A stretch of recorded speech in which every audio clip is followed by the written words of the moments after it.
10 years ago, I stood in our family's living room, my hands trembling as I held a crumpled $500 check that had bounced. The fancy chandelier that my parents had just installed cast harsh shadows across their angry faces. I was 22, fresh out of college and struggling to find my first real job during the recession. "I trusted you." My father's voice boomed through our upscale home. "$500, Sarah. A simple loan that you promised to repay." I flinched at his words. The money had gone to cover an unexpected car repair. I needed a vehicle for job interviews. I'd been certain my freelance web design payment would clear in time to repay the loan. But the client had disappeared without paying. "I'm sorry," I whispered, my voice barely audible. "The client still hasn't paid me. I just need a little more time." My mother's perfectly manicured hand slammed down on our imported marble coffee table. "More time? While you live here rent-free, eating our food, using our utilities, and now you can't even repay a simple loan." My older sister Madison smirked from her position on the designer sofa. She never missed a chance to witness my failures.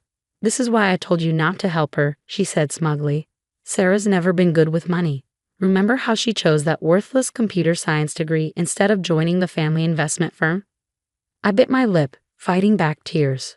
Yes, I'd chosen to study programming instead of finance like Madison. I had dreams of creating something meaningful, not just managing other people's wealth. But at that moment, watching my sister's successful life contrast with my struggles, doubt crept in. "I have some promising interviews next week," I offered weakly, "as soon as I get a job." Enough. My father's face had turned an alarming shade of red. "We've supported you through college, given you every advantage, and this is how you repay us. By becoming a deadbeat." The words stung like a physical slap. I'd never seen him this angry, not even when I'd announced I wouldn't be joining the family business. "Get out," he said, his voice suddenly cold and quiet. My mother gasped. Madison's smirk widened. "What?" I stuttered, certain I'd misheard. "Get out." He enunciated each word carefully. "Pack your things and leave. Tonight. If you can't manage a simple $500 loan, you clearly need to learn some responsibility." "Dad, please," I pleaded. "It's just temporary. Once my business gets going." "Business." Madison's laugh cut through the room like glass. "Your little website projects. This isn't a business, Sarah. This is you playing around on a computer while living off mom and dad."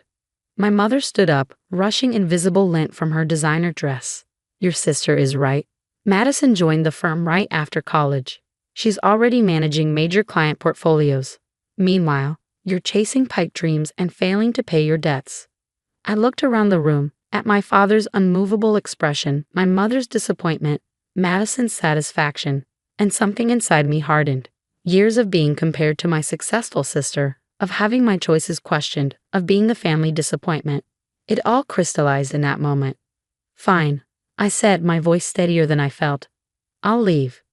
I turned and walked upstairs to my room, grabbing the largest suitcase I could find.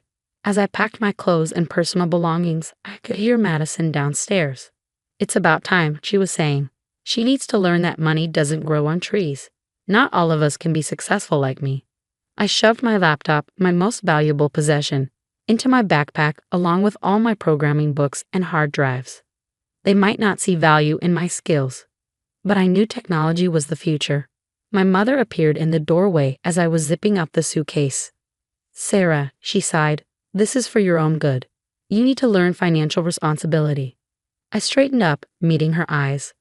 "Thanks for the lesson, Mom." As I dragged my suitcase down the stairs, my father stood by the front door, holding an envelope. "Here," he said gruffly, $200.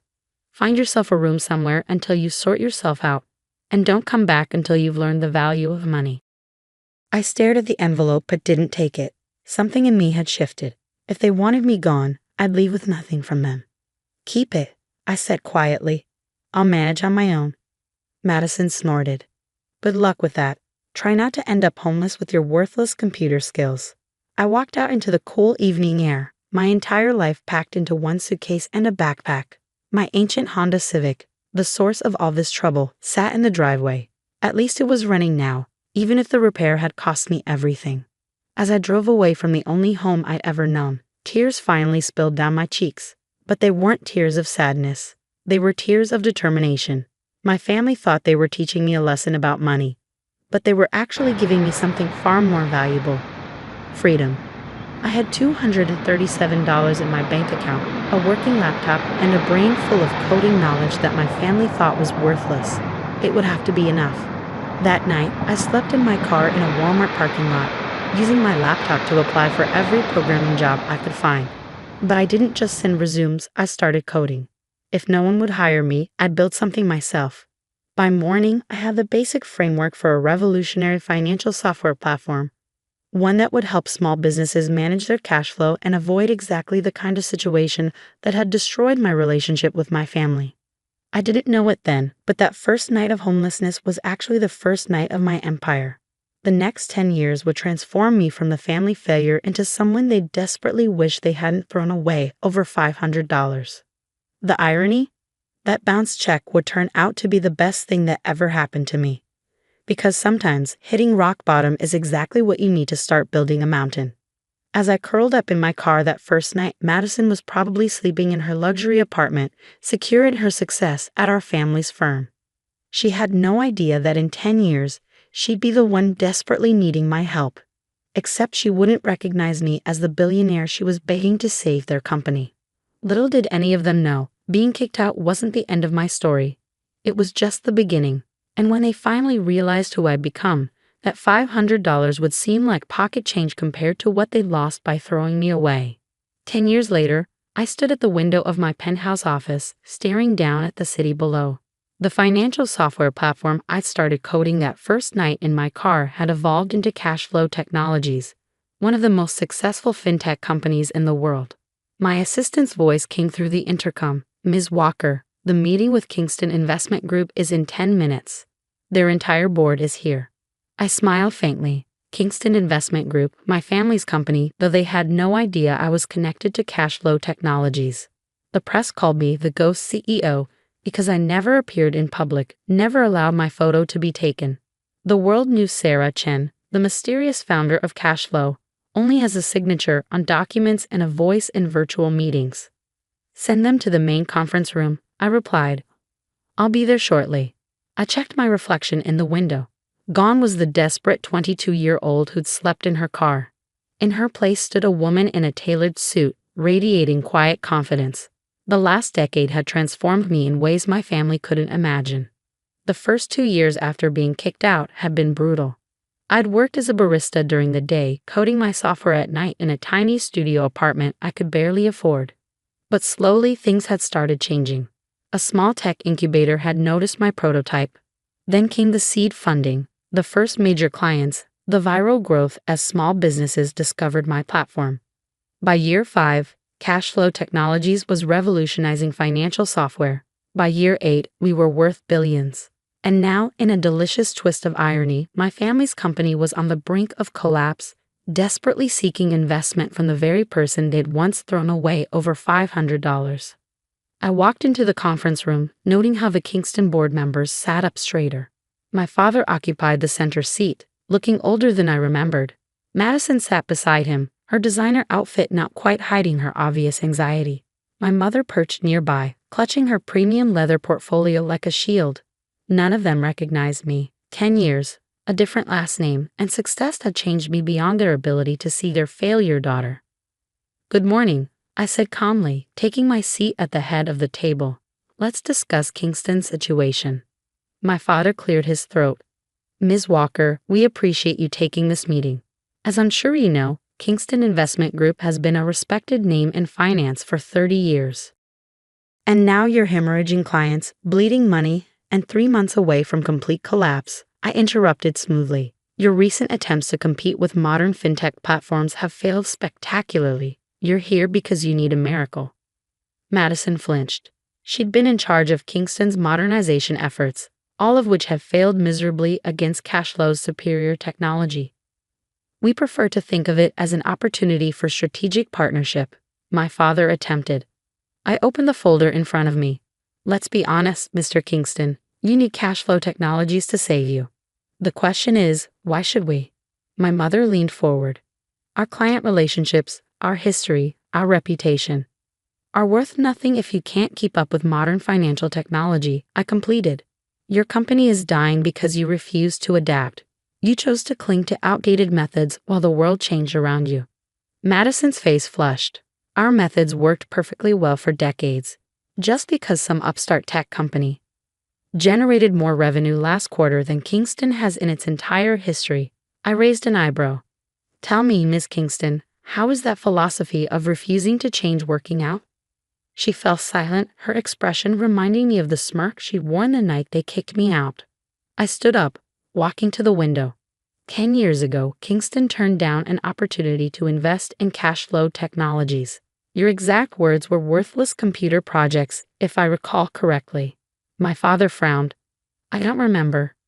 No, you wouldn't. I turned back to face them. Just like you probably don't remember throwing your youngest daughter out over a $500 loan.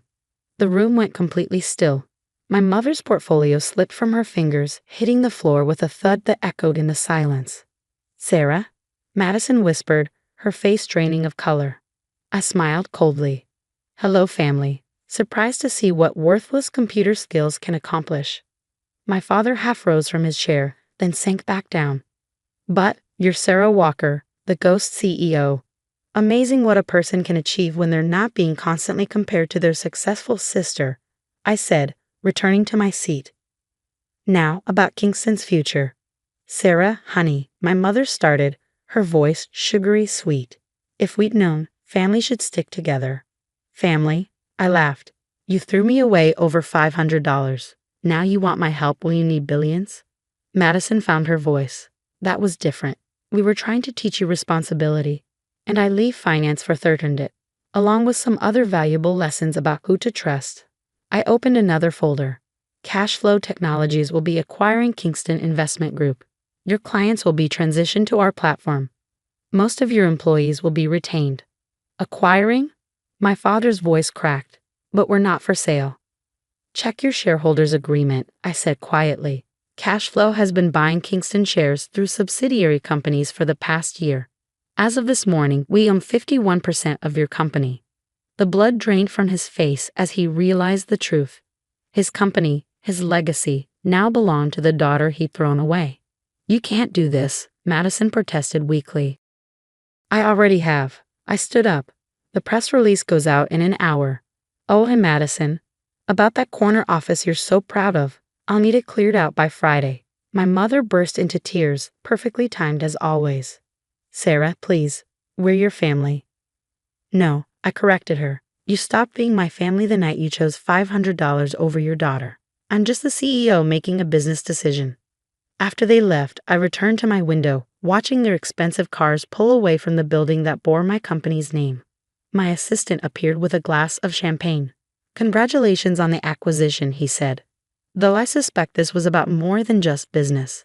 I took the glass, remembering that first night in my car, coding through tears and determination. Sometimes the best revenge isn't about getting even. It's about rising so high that the people who hurt you have to crane their necks just to see how far you've come. The press release went viral within hours. Ghost CEO revealed. Tech billionaire acquires family business that once threw her out over $500. My phone exploded with messages from long-lost relatives suddenly remembering their dear cousin Sarah. I ignored them all, focusing instead on transforming Kingston into something better. The family name would fade from the company, replaced by innovation and progress. Everything they'd resisted for so long. Sometimes at night, I drive past my old family home in my Ferrari, remembering the girl who left with nothing but a laptop and determination. The house seems smaller now, less impressive. Just like the people who once seemed so powerful to me have shrunk in the shadow of what I've built. The $500 check that bounced. I had it framed. It hangs in my private office. A reminder that sometimes being thrown away is just the universe's way of forcing you to soar. My family, they still try to contact me sometimes through lawyers and intermediaries. They want to reconcile now that I'm worth billions. But I learned long ago that true family doesn't have a price tag. And that $500 they kicked me out over. I donate that amount every hour to programs helping homeless youth start tech companies. Because sometimes the best way to heal old wounds is to ensure no one else has to suffer them. The view from the top isn't about looking down on those who hurt you. It's about being able to see clearly who you always were, even when they couldn't.